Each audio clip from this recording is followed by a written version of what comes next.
and welcome back to the African Union Profile. My name is SHEIKH DRAMMEH. I'm your host. Today, as any other day, is the day that we began with, news and stories out of our beautiful continent, the African continent. As some of you have seen or read about recently, there was a discovery in Europe, actually in the country of Georgia. They discovered, a person's head, and scientists are now saying that this newly discovered person's head will perhaps change most of what we believe about evolution and what we've been taught about evolution, because currently there are school of thoughts that believe that people come from different species, not just one. But this newly discovered person, according to what scientists are saying, consolidated everything that ever been taught about evolution. And they say that it ties the idea of we all came from one person out of Africa, and which is a very positive development for, number one, for the Africans, number two, also for the religious groups who believe all along that we are the creation of God and we came from a single father and mother. So now this newly discovered species really justify our beliefs. So I just wanted to open up with that out of Africa, and you can read about that discovery by checking the, I think, Wall Street Journal. The article was in Wall Street Journal a couple of days ago. And second, international events coming out of Africa. A couple of weeks ago, we have these criminals again who, do what they do best, which is to mass murder. Indiscriminately. It doesn't matter who their victims are. They just learn to kill people. So in Kenya, as most of you have seen, or read about, these criminals went to a, upper class or, a supermarket or a mall that is frequented by tourists and diplomats and individuals with higher income levels, and kill over 60 innocent people. The reason why I want to talk about this is that we get to a point where mass murdering innocent people is becoming part of our daily life, in the East, in the West, you name it. And it is incumbent upon us to, once and for all, decide that we can no longer tolerate this. We can either try to eliminate it, and I don't know how, but we can come together and say, regardless of the walls that we build, whether it is a national walls or cultural walls or ethnic walls or religious walls or socio-economic walls, you name it, we need to remove them and come together as a civilized human beings, wanting nothing less than quality of life every part of the globe. And so I call upon you, my audience, to challenge the concept of, this is part of our life. It should not be part of our life. We have beautiful opportunities to live our lives to the fullest and enjoy the benefit of this nature, whether it is a day or night. And, we should not be mass murdered by anybody for any reason whatsoever.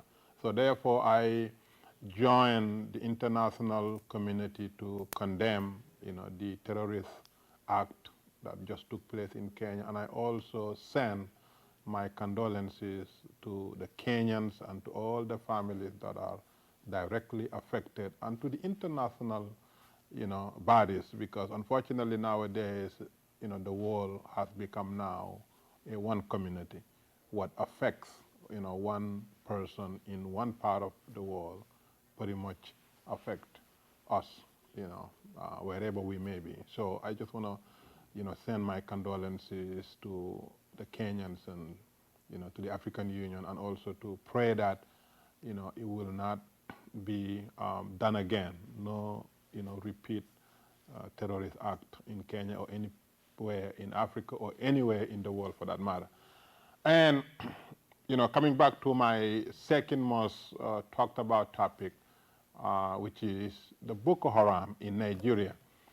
You see, since this show started almost 3 years ago, I have always talked about Boko Haram and the atrocities that they have been committing in Nigeria. And I always predicted that if we do nothing, not only would they continue to commit atrocities in Nigeria, but they will branch out, just like Al-Qaeda did, branch out all over the world. Just people will be recruited into carrying out, this terroristic act, not only on the African continent, but unfortunately they could be globalized. So I call upon my fellow Africans and people of goodwill to come together to jointly condemn the actions of Boko Haram.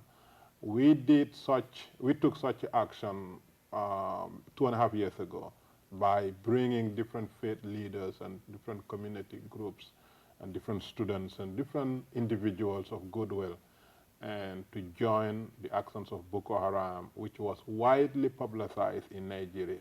So now we need to do it again before, not only would they continue to do it, but before they branch out throughout the Africa and other parts of the world.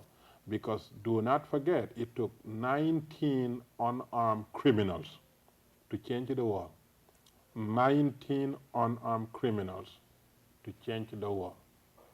So we have no time, there's no luxury of being complacent when terrorism and criminal elements within us are concerned.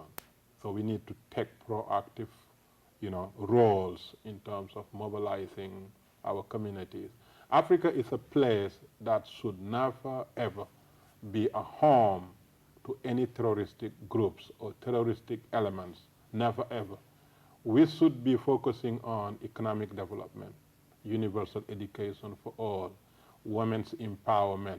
We should be focusing on developing our most beautiful natural resources, fixing our beaches and everything. We should not be housing Boko Harams of the world and Al-Shabaabs of the world and Al-Qaeda, any form of terroristic activity. So I call upon my audience one more time to join us. And I would be very happy to be contacted to learn about what we can do together to counter-attack the forces of evil, taking place now throughout our continent. So I just want you to join us, and we can mobilize, and we can strategize, and we can take immediate action to making sure that Africa will not be a home to all these terroristic elements. Now, with that said, unfortunately, opening with negative developments, I want to come home now. I want to come to New York City, come to the Bronx. As you know, we are now maybe 2 weeks away from the general elections here in New York City. Prominently, the mayoral election. The primary has ended. The African community, for the first time, organized so well and took action in making sure that when it comes to our civic duties, we will discharge them. When it comes to participating in the electoral process, we will be there. We've demonstrated fully and prominently and loudly. And the most important thing is we did it civically. And it was so well organized that, we're proud that we had the chance to do it, and we did it. So again, my audience, I want you to contact us and ask us how you can be part of our new civic movement, mobilizing the African community in New York City to participate in every single election, anywhere, anytime, whether it's a special elections, local elections, national elections, it does not matter. Because the fact of the matter is now they develop these systems that understands who are the super voters and prime voters and regular voters and who don't vote. There are some people who only vote on the presidential elections and some special elections. So we want to create an African voting bloc that votes in every election. It doesn't matter who's running. When we do that, whoever is elected will understand that there is a voting bloc whose needs cannot be overlooked at. There's a voting bloc who understands the power they have in terms of participating in our elections.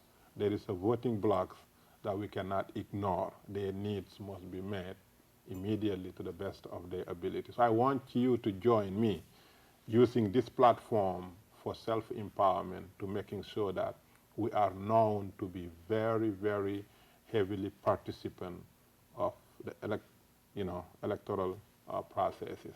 Now, the mayoral election, the primary is over. Now we have pretty much 3 candidates running to become mayor. On the Republican side, we have Mr. Loader. On the Democratic side, we have Mr. de Blasio. On the independent side, we have Mr. Carrion.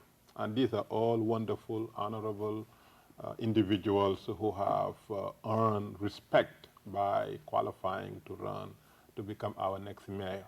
Now, and I always say this thing, the #1 test we should have for these candidates is public safety test. They must pass it. Because, yesterday, publications show that 12 shots took place in New York City, 5 dead in the hands of criminals. We cannot tolerate, we can never ever tolerate people getting shot every single day, and we believe that this is normal. It should not be the norm. There are some counties in the United States, they hardly even hear a gunshot throughout the year. Now, you mean to tell me that we accepted 12 gunshots in 24 hours? 5 of our brothers and sisters and fathers and mothers and children and cousins get killed, and then we are quiet. We cannot be quiet. So therefore, these candidates must pass the public safety test. Now, there are political correctness groups who want you to pledge that you will do this, you will do that. But most of these positions they hold empowers the criminals, unfortunately. They don't want to empower the criminals, but in reality, most of these positions empower the criminals and cause more of our lives to be lost. So I want us to challenge these candidates to promise us that they will keep programs that save lives, and the ones that don't save lives need to be immediately eliminated. If we do that, now economic development will no longer be a problem, because when you go to communities where people do not get killed walking on the street, economic development is no problem. House prices go up, businesses prosper, children succeed in school, families enjoy the quality of life in these neighborhoods. Every neighborhood that is safe is prosper. Now you go to the other side of the Bronx, unfortunately, where people shoot at each other. There is no economic development. There is no good housing. There is no good jobs. Schools are failing, and criminals run wild. And no good can come out of these situations. And we are exposing more and more of our children to this type of lifestyle. That's why we're quiet when 12 shootings took place, 5 dead